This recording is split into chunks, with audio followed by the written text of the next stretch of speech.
All right, welcome. We're going to talk about something that can, no joke, genuinely change your life, getting a real handle on your money.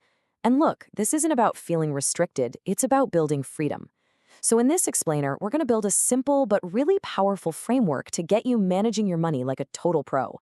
Okay, let's just dive right in. I have a question for you, a really direct one. How much money do you have in your pocket or, your wallet right this second? And hey, if your answer is something like, I have no idea, then you are in exactly the right place. Seriously, that awareness, that's the first, most crucial step to building any kind of wealth.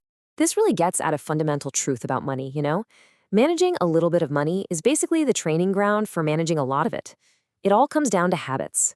Because think about it, the same bad habits you have with a few $100, they just get amplified. They get way bigger when you're suddenly dealing with thousands. And that can lead to some huge problems. So mastering every single dollar now, that's what sets you up for real financial stability down the road. Okay, so here's the game plan. First up, we're going to talk about why your habits are literally everything. Then we'll dive into a brilliantly simple 3-category system. After that, we'll help you find the right budgeting method for you, show you how to put it all into action, and finally, how to make it stick by reviewing, refining, and repeating. Simple as that.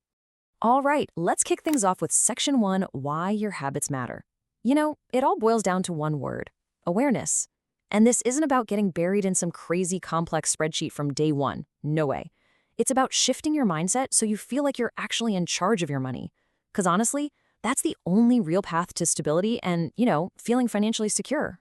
And that brings us right into our second section, which is really the heart of this whole system, the 3 simple categories. This is our answer to that classic question that everybody asks when they're starting out. Do I need a super detailed line-by-line budget, or can I just keep it simple?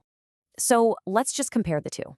A super detailed budget, yeah, it gives you incredible control. I mean, you can spot every single little financial leak. But the downside, man, it is time consuming. And it can be really, really hard to stick with for the long haul. On the other hand, a simple budget is just way easier to manage. It's kind of perfect for beginners, even if it is a little less precise. The truth, both are totally valid, but starting simple is pretty much the recipe for success here. And this shows you just how simple we can make this whole thing. Seriously, forget about having dozens of confusing categories. We're going to focus on just 3. Ready? Essential expenses, variable expenses, and savings and investments. That's it. That's the whole shebang. This simple framework is literally all you need to get started. So you're probably asking, what goes where, right? Well, essentials are your absolute non-negotiables. Housing, food, healthcare, getting to work. Your variables are more like your wants. Things like subscriptions, dinners out, fun vacations, entertainment. And here's the crucial point. This whole breakdown, it's personal. You get to decide what's truly essential in your own life. Okay, so we've got our categories. Now for section 3. How do we actually put them to work? Let's take a look at a few popular budgeting methods that really bring these categories to life. You've probably heard of some of these before. You've got the zero-based method, where you literally give every single dollar a job to do, whether that's paying a bill, buying groceries, or getting tucked away into savings.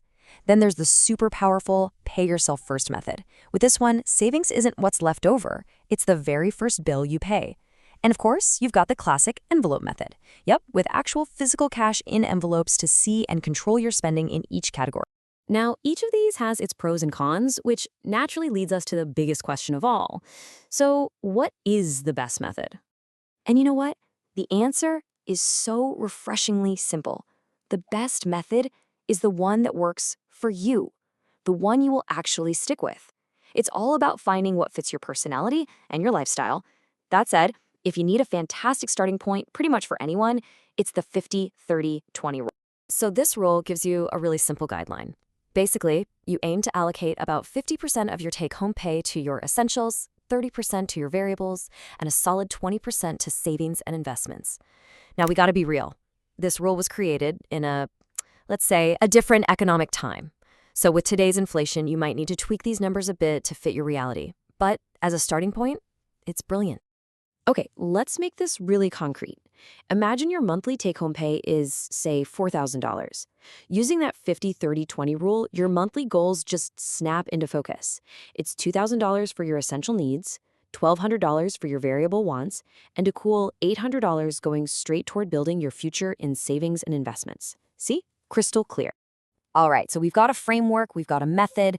Now it's time for section 4, putting your plan into action. This is where the rubber meets the road, where we start building some real momentum. So you might be thinking, do I really need to track a tiny $2 coffee? And the answer is a huge yes, at least for the first few months. I'm telling you, you will be absolutely amazed at how those little, seemingly harmless purchases can add up to 50, 60 bucks a month, easy. And look, this isn't about judging yourself, it's just about gaining that all-important awareness. Okay, now if you've got some debt, tackling it is one of the highest impact things you can do. It's like a superpower form of saving. And a really psychologically powerful way to do it is called the debt snowball method. You just list out all your debts from smallest to largest. Then you focus all your extra payments on that smallest debt. Once it's gone, bam! You get this huge motivational win. Then you take all the money you were paying on that one and snowball it onto the next smallest one. It creates this unstoppable momentum. And when it comes to actually building up your savings, this quote from Warren Buffett it's pure gold. It's about a complete mindset shift. Don't save what is left after spending, but spend what is left after saving, right? So don't treat saving like it's an afterthought. Make it the very first thing you do when you get paid. Pay yourself first. Then you can spend what's left over. So what's a good first goal for all that saving?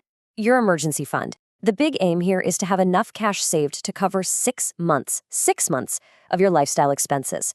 So if you spend, say, $2,000 a month to live, your target is $12,000. This is your financial safety net. It's the thing that lets you handle whatever life throws at you without all the stress. And hey, here's a fantastic pro tip. To make sure that emergency fund actually stays an emergency fund, put it in a separate savings account, maybe even at a totally different bank. The whole goal is to create a little bit of friction. Because if that money is too easy to get to, you'll be tempted to spend it. Out of sight, out of mind. Or at least out of temptation. And all of that leads us to our final, and you could argue, most critical section: review, refine, and repeat. Because here's the thing, a budget isn't some set it and forget it document. It's a living, breathing tool that needs to evolve right along with you. So at the end of every single month, just take a few minutes, sit down, and ask yourself these really simple questions. Did I stick to my budget? Were there any unexpected expenses? Where did I spend more than I expected? And listen, this isn't about feeling guilty. It's just about learning from the last month so you can make even better decisions in the next one. So, to wrap this all up, let's just hit the golden rules one more time. Rule number 1, the absolute foundation of everything: do not spend more than you earn. Rule 2, check your finances every day. It takes like 2 minutes, and it just keeps you totally aware.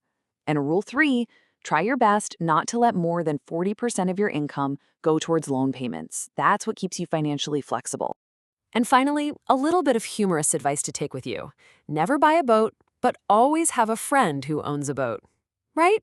I mean, it's a funny line, but the wisdom behind it is pretty profound. It's about thinking really carefully about the huge financial commitments in your life and asking yourself, does this bring me real value, or is it just a ton of expense and a giant headache? So think about it. What's your boat?